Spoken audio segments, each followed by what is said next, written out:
Saya ingin mengingatkan dalam pengajian ini, saudara, Allah sudah ingatkan kita dalam Al-Quranul Karim surat At-Taubah ayat 119. Wallahu subhanahu wa ta'ala qala, ya ayyuhalladzina amanu taqullaha wa kunu ma'as sadiqin. Hei orang-orang yang beriman, kata Allah, takwalah kamu kepada Allah, wa kunu ma'as sadiqin, dan bersamailah orang-orang yang shadiqin. Orang-orang yang shadiqin, orang-orang yang jujur, orang-orang yang lurus, orang-orang yang benar, orang-orang yang baik. Ini perintah Allah. Hei orang-orang yang beriman, takwa kamu sekalian kepada Allah, dan sertailah, bersamailah orang-orang yang baik. Jadi Allah yang memerintahkan kita, saudara, untuk selalu bersama orang yang baik.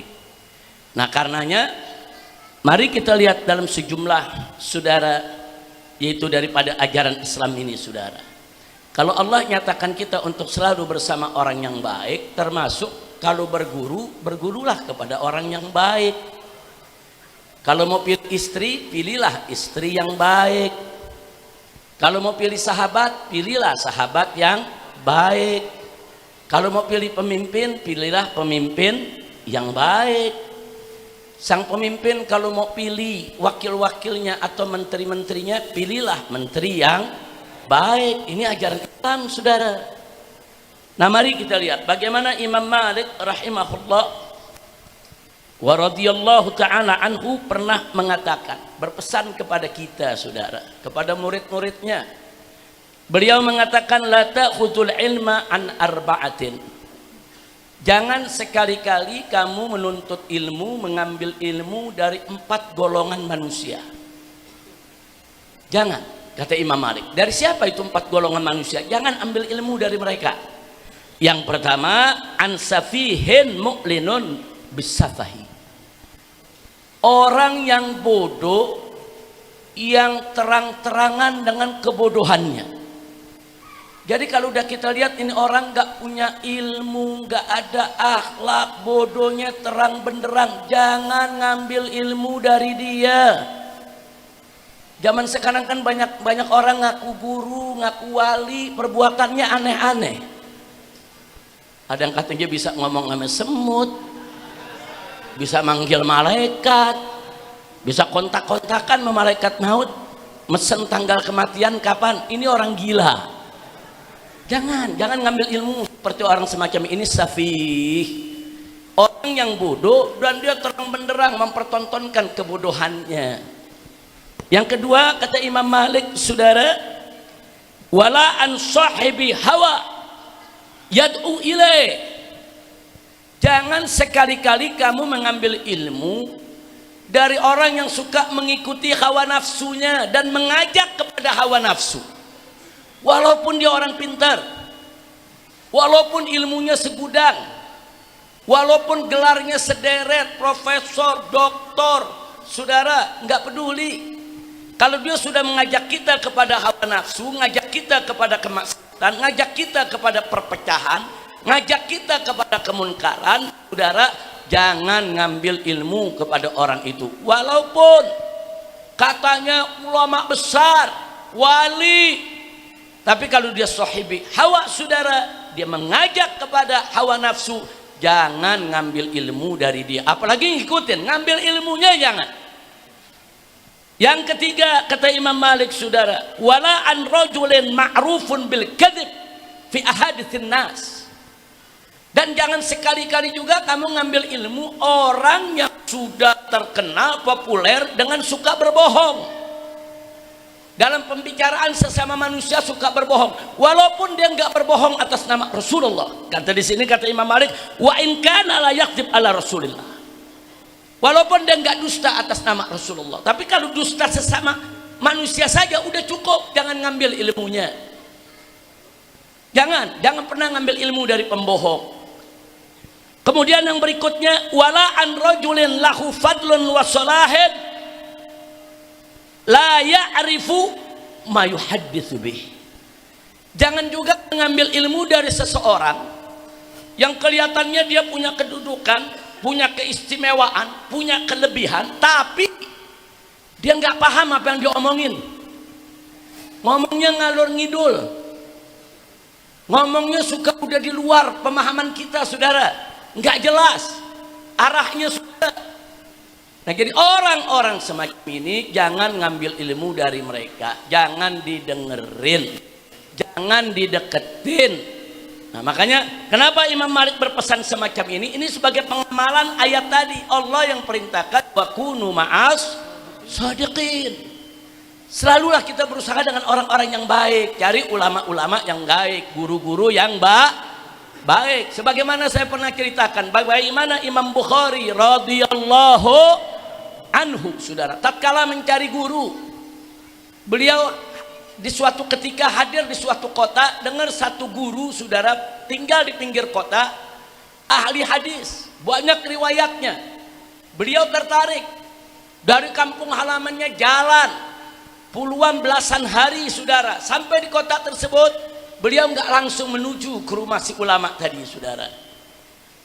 Beliau keliling dulu ke kota, ke kampung si ulama tinggal. Dia tanya orang di pasar, dia tanya orang-orang di jalan, dia tanya tetangga-tetangganya bagaimana akhlak perilakunya. Ternyata berita menggembirakan. Semua yang ditanya mengatakan dia orang baik, dia orang alim, dia orang soleh.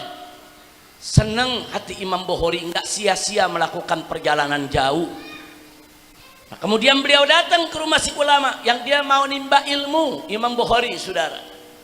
Begitu sampai di pintu halamannya, beliau lihat dari kejauhan di samping rumah orang tersebut ada kandang unta milik si ulama tadi, saudara.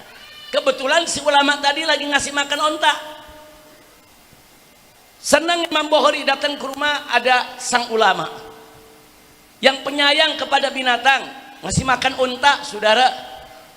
Kemudian Imam Bukhari sebelum memberikan salam diperhatikan dulu orang tersebut dari jauh ngasih makan onta. Orang tersebut ngasih makan onta, ini makanan, saudara, rumput dikasih. Begitu onta mau makan, ditarik, disodorin lagi. Begitu onta mau makan, ditarik, dia nggak kasih. Beberapa kali begitu, disodorin, ditarik lagi, saudara. Melihat itu, Imam balik badan, nggak jadi belajar, nggak jadi nuntut ilmu, nggak jadi nuntut ilmu sama si orang tadi, saudara.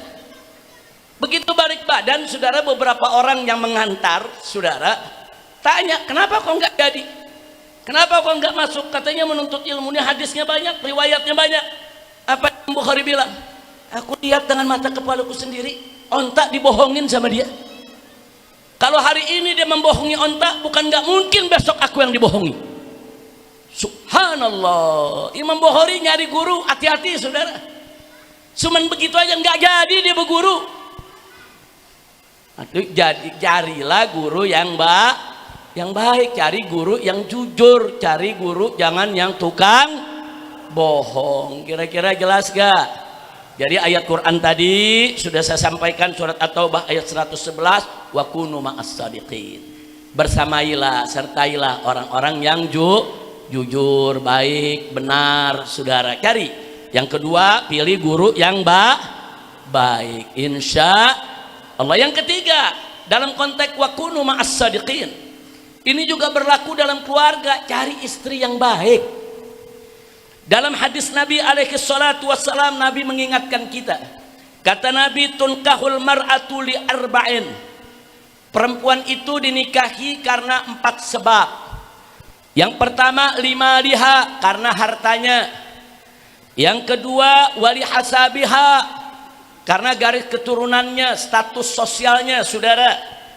Kemudian yang ketiga, wali jamaliha, karena kecantikannya.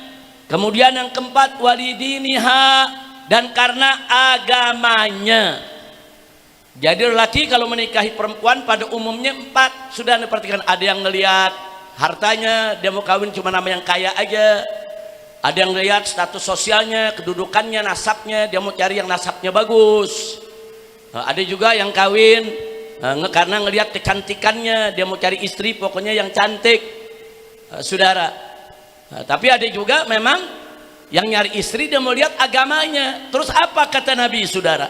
Jadi memang manusiawi, wajar orang mau kawin karena hartanya, orang mau kawin karena nasabnya, orang mau kawin karena cantiknya, saudara, orang mau kawin karena agamanya.